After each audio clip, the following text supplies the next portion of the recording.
Assalamualaikum warahmatullahi wabarakatuh. Perkenalkan, nama saya Abdul Arif Katullah, NIM 2255201-134. Di sini saya akan mempresentasikan mengenai materi hak cipta. Saya itu dari kelas Informatika B1. Oke, next ini saya akan menjelaskan pengertian hak cipta. Hak cipta adalah hak hukum yang diberikan kepada pencipta karya intelektual untuk melindungi karya mereka dari pengguna, penyalin, distribusi, dan modifikasi yang tidak sah. Latar belakang hak cipta melibatkan sejarah dan tujuan hak cipta, serta berkembangan hukum hak cipta seiring waktu. Tujuan hak cipta adalah memberikan insentif kepada pencipta karya intelektual untuk berbagi karya-karya mereka dengan masyarakat, sambil memberikan perlindungan hukum terhadap penggunaan, penyalinan, distribusi, dan modifikasi yang tidak sah. Next, hak eksklusif pemilik hak cipta. Hak menggandakan. Hak untuk menggandakan karya dalam bentuk apapun, baik cetak maupun digital. Hak mengedarkan adalah pemilik hak cipta yang sah juga dapat melakukan pengedaran karyanya, termasuk mengontrol penjualan karyanya. Hak menampilkan. Pemilik hak cipta dapat menampilkan karyanya pada publik. Hak royalti. Pemegang hak cipta biasanya akan mendapatkan royalti dari karyanya. Selanjutnya itu hak mengeksploitasi karya. Pemegang hak cipta juga dapat memiliki hak mengizinkan atau menolak penggunaan karya mereka secara komersial. Hak eksklusif ini memungkinkan pemegang hak cipta untuk mengontrol cara karya mereka digunakan dan memanfaatkan karya-karya tersebut ekonomis. Dalam praktiknya, implementasi hak ini dapat berbeda tergantung pada pemegang hak cipta dan karya yang bersangkutan. Next, yang itu jenis-jenis karya yang dilindungi hak cipta. Yang pertama itu ada karya tulis, yang kedua itu ada karya seni, yang ketiga itu ada musik, yang keempat itu ada fotografi, dan lima itu adalah pendidikan. Untuk mendapatkan perlindungan hak cipta, karya tersebut harus memenuhi persyaratan hak cipta, seperti harus menjadi hasil karya original yang terpikirkan dan diwujudkan dalam bentuk konkret. Hak cipta terhadap penyalahgunaan online. 1. Penyebaran hoax. 2. Perlindungan DRM atau singkatan dari Digital Rights Management atau yang disebut dengan palsu. Ketiga adalah domain publik digital. Keempat adalah fair not use. Yang kelima adalah lisensi kreatif palsu. Yang keenam adalah berbagi konten media sosial. Yang ketujuh adalah pengunduhan ilegal. Yang kedelapan adalah pembajakan tanpa izin. Pengaturan hukum. Hak cipta telah berkembang untuk mencoba mengatasi isu-isu ini dalam lingkungan digital. Namun masalah ini masih menjadi sumber perdebatan dan perubahan konstan dalam teknologi dan perilaku online. Terus memengaruhi cara hak cipta dikelola dan diterapkan. Selanjutnya itu adalah proses mendapatkan hak cipta. Yang pertama adalah kita register dulu nih ke akun. Ada cara di searching Google itu hak cipta DGIP Go ID. Nah, selanjutnya adalah kita mengklik pilih pengajuan, pencatatan digital, dan selanjutnya adalah isi seluruh formulir yang tersedia, formulir yang ingin diajukan untuk hak cipta tersebut.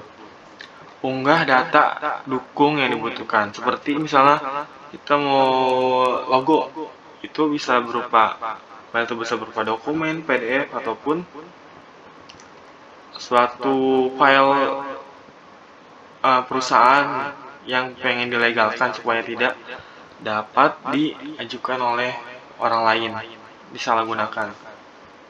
Selanjutnya adalah lakukan pembayaran. Nah, hak cipta ini tidak gratis. Hak cipta ini perlu adanya pembayaran melalui itu transfer ataupun lewati beberapa payment yang ada. Selanjutnya itu pemeriksaan formalitas. Artinya itu pemeriksaan terhadap dokumen yang diajukan untuk dapat hak cipta supaya tidak ada kayak jiplak ataupun copy paste. Setelah itu adalah itu proses verifikasi. Nah, setelah itu proses verifikasi itu adalah nanti yang akan dikasihkan kepada kita apabila folder tersebut sudah diverifikasi oleh yang pihak berwajib. Pencatatan ciptaan disetujui. Nah, ini nih udah disetujui nih dari pihak yang menerbitkannya. Dan itu adalah pencetakan sertifikat. Nah, ini kan sertifikat itu dicetak sebagai tanda bukti dari hak cipta tersebut. Masa berlaku hak cipta. Masa berlaku hak cipta dapat bervariasi berdasarkan yurisdiksi dan jenis karyanya. Hak cipta biasanya berlangsung seumur hidup pencipta, ditambah beberapa puluh tahun setelah kematian pencipta. Jika karya tersebut dibuat oleh beberapa pencipta kolaborasi, masa berlaku hak cipta biasanya berlangsung hingga 70 tahun setelah kematian pencipta terakhir.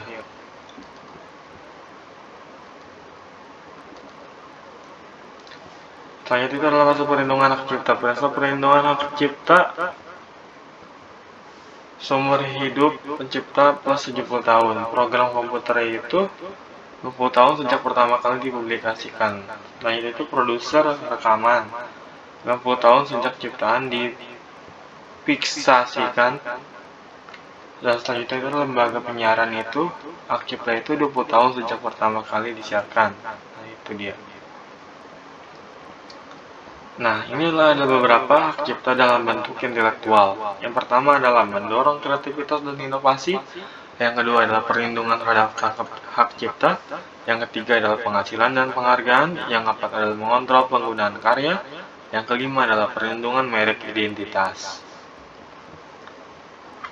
Peran hukum hak cipta.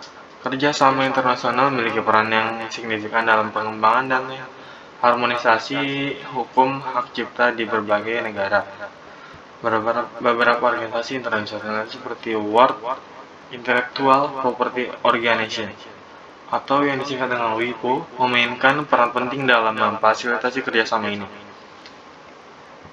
seperti membuat perlindungan lintas batas antar cipta. Dampak sosialnya apa sih yang dari adanya hak cipta ini? Yang pertama adalah akses pengetahuan yang terbatas. Terbatasnya referensi karya, royalti, perlindungan pemalsuan, pembentukan pasar digital, itu saja.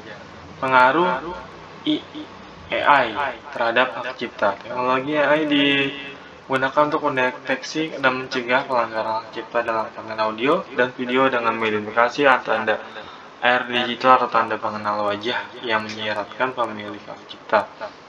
AI digunakan untuk mengidentifikasi dan memantau teks yang mungkin melanggar hak cipta dalam dokumen atau situs web. Blockchain dalam hak cipta. Teknologi blockchain digunakan untuk membuat bukti autentikasi hak cipta yang dapat membantu pemegang hak cipta membuktikan pembelian dan sejarah distribusi karya. Ini meningkatkan transparansi dalam perjanjian lisensi dan penggunaan karya. Blockchain memungkinkan pencatatan transaksi mikro royalti otomatis yang memungkinkan pemegang hak cipta menerima pembayaran setiap kali karya mereka digunakan. UU Nomor 28 Tahun 2014. Perlindungan cipta dilakukan dengan waktu dipanjang sejalan dengan penerapan aturan di berbagai negara sehingga jangka waktu perlindungan hak cipta di bidang tertentu diberlakukan selama hidup pencipta ditambah 70 tahun. Setelah pencipta meninggal dunia, perlindungan hak pencipta baik terhadap hak ekonomi para pencipta dan atau hak pemilik terkait.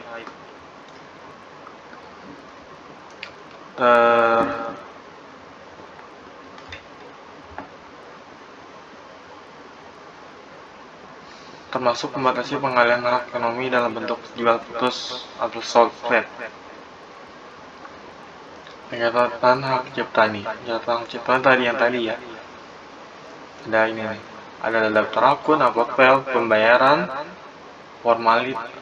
formalitas, approve, arsip. Nah, proses formalitas itu ada verifikasi, approve, dan arsip.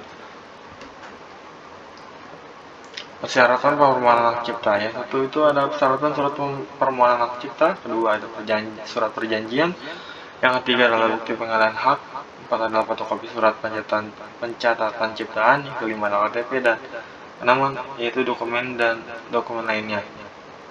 Prosedur permohonan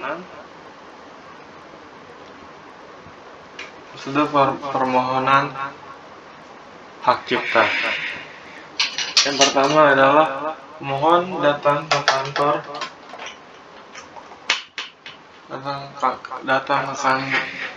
wilayah Kementerian Hukum dan HAM DKI Jakarta dengan membawa dokumen pendaftaran.